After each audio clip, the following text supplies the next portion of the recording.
Sir IIT और NIT के लिए कितना पढ़ना होगा? तो मेरा जवाब होगा इतना पढ़ना होगा।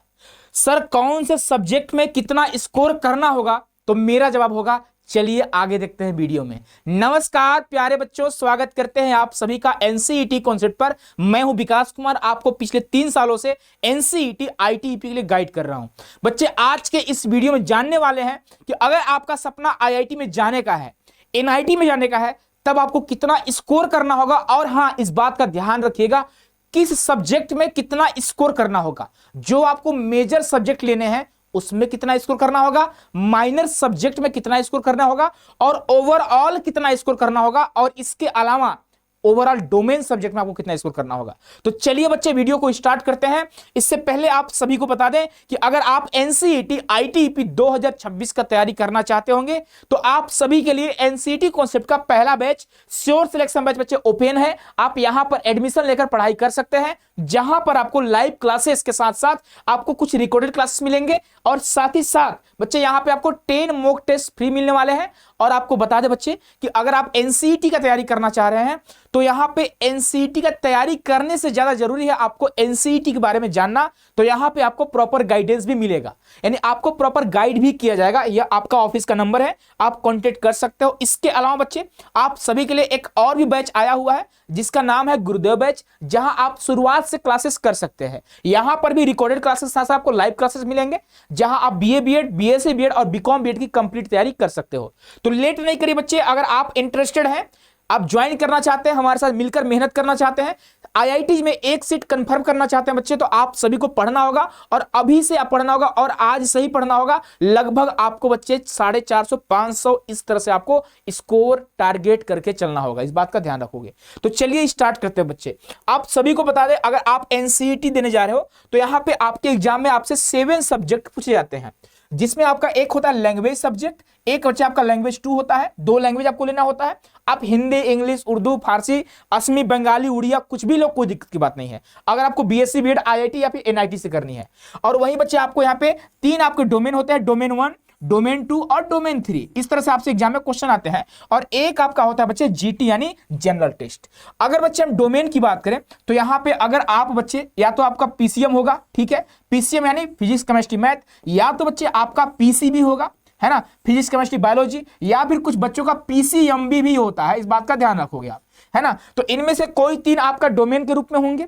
उसके अलावा 2 आपका लैंग्वेज सब्जेक्ट होगा। जो बच्चे हिंदी मीडियम से होंगे उनका हो सकता है हिंदी 1 हो और हिंदी 2। हिंदी 2 में हमारा हिंदी जनसंचार तंत्र होता है। उसके अलावा जो बच्चे इंग्लिश मीडियम से होंगे हो सकता है इंग्लिश 1 और इंग्लिश फॉर कम्युनिकेशन इंग्लिश 2 हो सकता है। इसके अलावा कुछ ऐसे बच्चे हैं, जैसे मान लो कुछ बच्चे उड़िया से हैं, ठीक है, उड़ीसा से है ना, तो हो सकता है उनका पहला लैंग्वेज उड़िया हो और दूसरा हो सकता है वो इंग्लिश ले रहे होंगे। या फिर जो बच्चे असम से हैं तो उनका पहला लैंग्वेज असमी हो और दूसरा हो सकता है उनका इंग्लिश हो या फिर हिंदी हो सकता है। कुछ बच्चे मान लो कुछ का तेलुगु होगा, तमिल होगा, इस तरह से आपका लैंग्वेज होते हैं, ठीक है। तो आप 2 लैंग्वेज जिसमें भी कंफर्टेबल है आप ले सकते हैं, है ना। अब सर कितना स्कोर करना होगा, कैसे पढ़ना होगा, ये भी जानना जरूरी है। इसके अलावा एक आपका जनरल टेस्ट होता है। जनरल टेस्ट में आपसे पूछा जाता है रीजनिंग, और यहाँ पे जनरल मैथ होता है, और बच्चे कुछ जीके जीएस आपके एग्जाम में आपसे पूछे जाते हैं। यानी इतने सारे सब्जेक्ट पढ़ने हैं बच्चे। आप सभी को बता दें, अगर आप आईआईटी जाना चाहते हो, ठीक है, या फिर एनआईटी जाना चाहते हो, तो आप कोशिश करना आपका डोमेन सब्जेक्ट आपका अच्छा हो, क्योंकि आईआईटी और जो एनआईटी होती है वो डोमेन सब्जेक्ट को ज्यादा प्रेफरेंस देती है। जैसे मान लो किसी बच्चे को मैथमेटिक्स मेजर लेकर पढ़ाई करना है, कहां से, मान लो आईआईटी खड़गपुर से, आईआईटी केजीपी से, ठीक है, तो पता चले आपका मैथमेटिक्स में मात्र बच्चे 30 नंबर है, 30 मार्क्स आए 100 में, आउट ऑफ 100 30 आपका है, ठीक है। और वहीं अगर मानते हैं लैंग्वेज 1 में आपका हो सकता है कि बच्चे आपका लैंग्वेज 1 में 80 में 80 रहा हो, ठीक है, 80 में 80 रहा हो, लैंग्वेज 2 में भी 80 में 80 में रहा हो, ठीक है। उसके अलावा डोमेन अगर बात करें बच्चे, मैथ में 30 रहा है, फिजिक्स में मान लो आपका 80 रहा है ना, केमिस्ट्री मान लो 70 रहा है, ठीक है। और अगर हम जीटी की बात करें बच्चे, यहां पर मान लीजिए आपका 80 रहा है, ठीक है। इस तरह से स्कोर किया आप, तो ठीक ठाक स्कोर कर लिए, ठीक है। लेकिन आपको लेना क्या था, मेजर सब्जेक्ट। मेजर क्या होगा आपका मैथमेटिक्स। तो क्या आपको लगता है कि मैथमेटिक्स मेजर सब्जेक्ट में आपका सिलेक्शन हो पाएगा? नहीं हो पाएगा। क्यों? क्योंकि वहां पे जब आप बच्चे वहां पे जब अप्लाई करोगे, काउंसलिंग कराओगे ना, वहां पे आप डालोगे कि हाँ सर मुझे मैथमेटिक्स मेजर लेना है, ठीक है, पता चला आपका स्कोर ही नहीं है, है ना। तो वहां पे जो कट ऑफ बनती है बच्चे ना, वह आपका ओवरऑल सब्जेक्ट और साथ ही साथ आपका जो मेजर सब्जेक्ट होता है उसके बेस पे ही कट ऑफ बनती है। कट ऑफ लिस्ट अलग अलग मेजर का अलग अलग तरीके से आती है। जैसे मान लो अगर हम बात करते हैं बच्चे, अगर मान लो फिजिक्स हो गया, ठीक है, केमिस्ट्री हो गया और मैथमेटिक्स हो गया, तो मान लो फिजिक्स में अगर 17 सीट है ना, और यहां मान लो केमिस्ट्री में आपका 17 सीट है, ठीक है, तो 17 गुना 34 हो गया। अब कितना सीट बचा, 50 सीट आपका टोटल है, तो मान लो यहाँ पे 16 सीट बचा, ठीक है, 16 सीट बचा। तो यहाँ पे अगर हम बात करते हैं फिजिक्स का, तो 17 बच्चों का यहाँ पे लिस्ट आपको दिखेगा। वहीं अगर केमिस्ट्री का तो 17 बच्चों को दिखेगा, मैथमेटिक्स का 16 बच्चों का आपको नाम दिखेगा, और जिन बच्चों का उस मेजर सब्जेक्ट में ज्यादा स्कोर होगा उसी आधार पर उनका एडमिशन होता है। इस बात का ध्यान रखोगे आप। तो पहली बात हम कहना क्या चाहते हैं कि आप ओवरऑल पूरे सब्जेक्ट में एक अच्छा स्कोर तो कर ही रहे हो, साथ ही साथ आपको मेजर सब्जेक्ट में भी अच्छा स्कोर करना होगा। इस बात का ध्यान रखोगे आप। तो आप देख लो, बहुत सारे बच्चे अपने डोमेन को बच्चे नेग्लेक्ट कर देते हैं, छोड़ देते हैं, बोलते हैं कि उतना नहीं पढ़ने आता, हमको आता ही नहीं, हम लैंग्वेज में अच्छा स्कोर कर सकते हैं। तो IIT NIT बच्चे अलग क्राइटेरिया डिमांड करते हैं, ध्यान रखिएगा, ठीक है।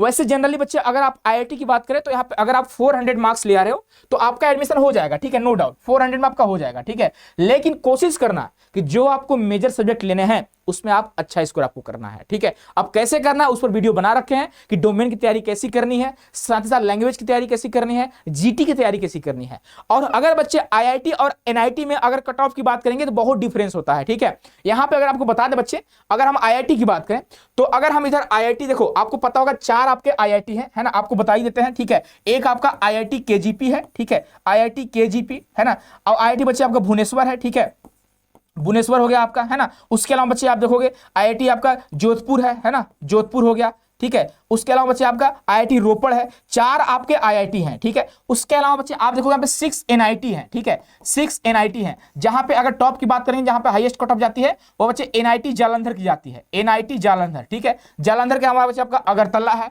NIT वारंगल है, NIT कालीकट है, NIT तिरुचि है, NIT वारंगल है, ठीक है, 2 2 4 6, ठीक है। आपका इतने आपके NIT है ना, कालीकट हो गया, तिरुचि हो गया, ठीक है, पौंडीचेरी, वारंगल तो हो गया, पौंडीचेरी है, ठीक है। आपके 6 NIT है ना। अब कट ऑफ की बात करेंगे, कहां पे कितनी कट ऑफ जाती है, तो सबसे हाईएस्ट जो कट ऑफ रहती है IIT KGP और IIT भुवनेश्वर का रहता है। अगर यहां पे अगर आपको एडमिशन लेना है तो आपको मेजर सब्जेक्ट में अच्छा स्कोर करने के साथ साथ ओवरऑल बच्चे आपको टोटल 400 कम से कम आपको टारगेट करके चलना है कि हाँ इतना स्कोर मुझे करना ही है। अगर वहीं IIT रोपड़ की बात करेंगे तो यहाँ पे लगभग बच्चे 380 इस तरह से आपको स्कोर करने होंगे। और अगर IIT जोधपुर की बात करेंगे तो 360 का आपको टारगेट लेकर चलना होगा, ठीक है।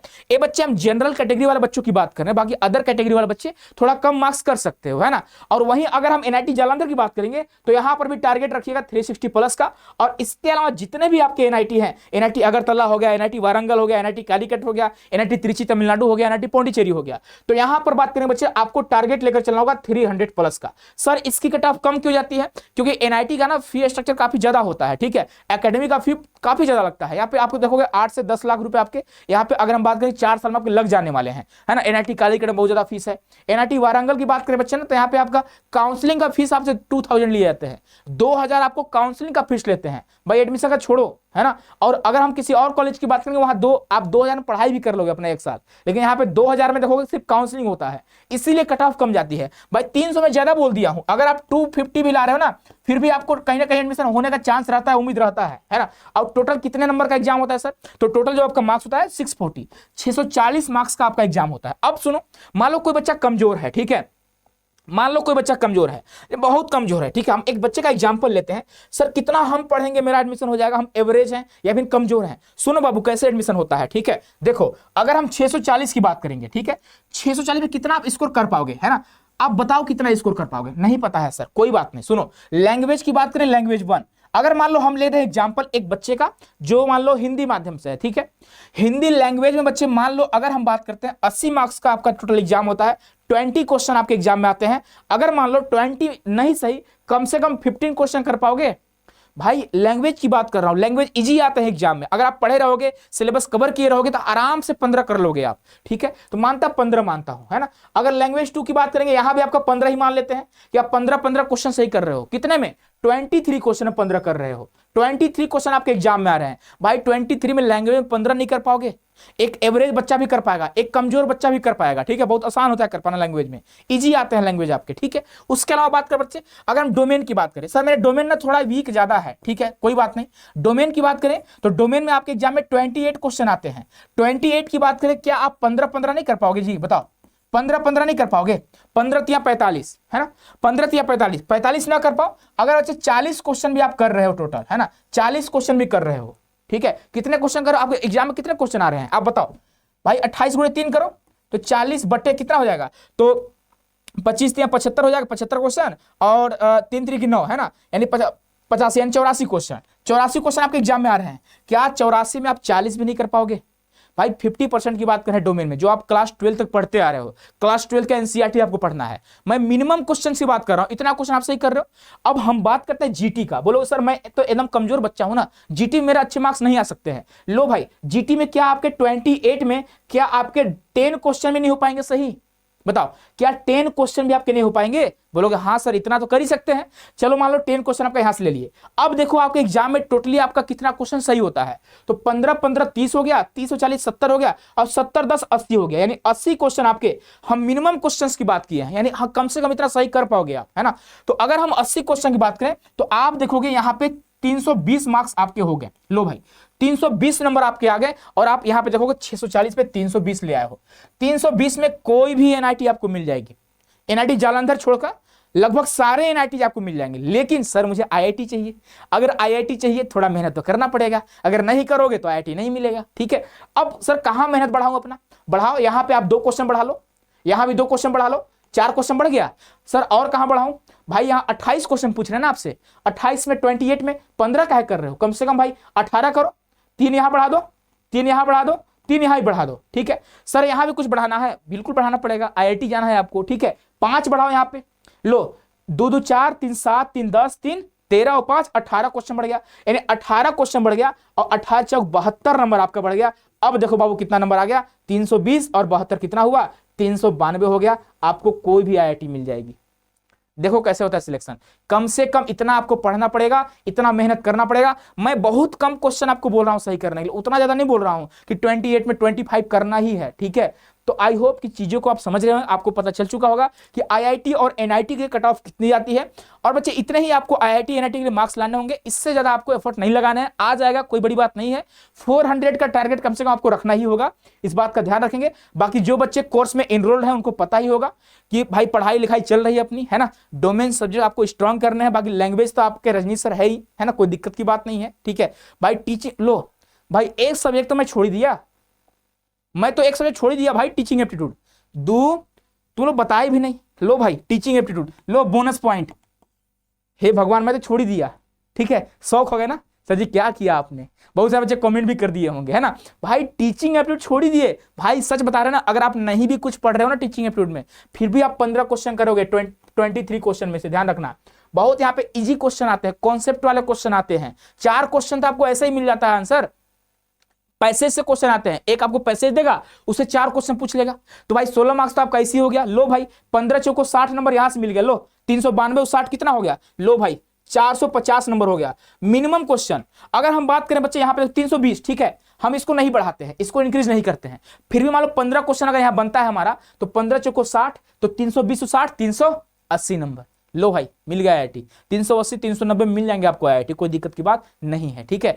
तो बच्चे हम समझ रहे हैं कि आपको चीजें समझ में आ रही हैं। बाकी कोई भी दिक्कत आती है आपको एनसीईटी आईटीईपी से रिलेटेड, तो आप इस 2 नंबर पर कॉल या मैसेज कर सकते हो। कोई भी दिक्कत होगा तो आप बच्चे प्रॉब्लम को सॉल्व करा सकते हैं, ठीक है। बाकी ये हमारा एप्लीकेशन है, एप्लीकेशन का नाम है सीयूटी कॉन्सेप्ट, जो आपको बच्चे प्ले स्टोर में मिल जाएगा। आप वहां से डाउनलोड करके एनसीटी कॉन्सेप्ट का श्योर सिलेक्शन बैच, या फिर बच्चे आप गुरुदेव बैच ज्वाइन कर सकते हैं। तो आपको पता चल गया कि सर आईआईटी जाने के लिए कितना पढ़ना होगा, कितने मार्क्स लाने होंगे, कौन से सब्जेक्ट में कितना स्कोर करना होगा। मुझे लगता है बच्चे आपको चीजें समझ में आ चुकी है। मिलते हैं नेक्स्ट वीडियो में। खुश रहिएगा, मस्त रहिएगा। 4 से 5 महीने बचे हैं, मेहनत स्टार्ट कर दीजिए। अगर आपको आईआईटीएन कहलाना है तब, अगर आपको आईआईटी और एनआईटी से पढ़ना है बच्चे, तो आपको कम से कम 4-5 महीने खुद के ऊपर काम करनी होगी, तभी आप जाकर बच्चे। अब देखो 4 महीना ना आपका डिसाइड करने वाला अगले 4 साल को, यही 4 महीना आपका अगला 4 साल डिसाइड करेगा कि अगर 4 साल आप आईआईटी में हो कि किसी और कॉलेज में हो। तो आपके ऊपर डिपेंड करता है आपको करना क्या है, मिलते हैं नेक्स्ट वीडियो में। खुश रहिए, मस्त रहिए, स्वस्थ रहिए। बहुत बहुत धन्यवाद, बहुत सारा प्यार।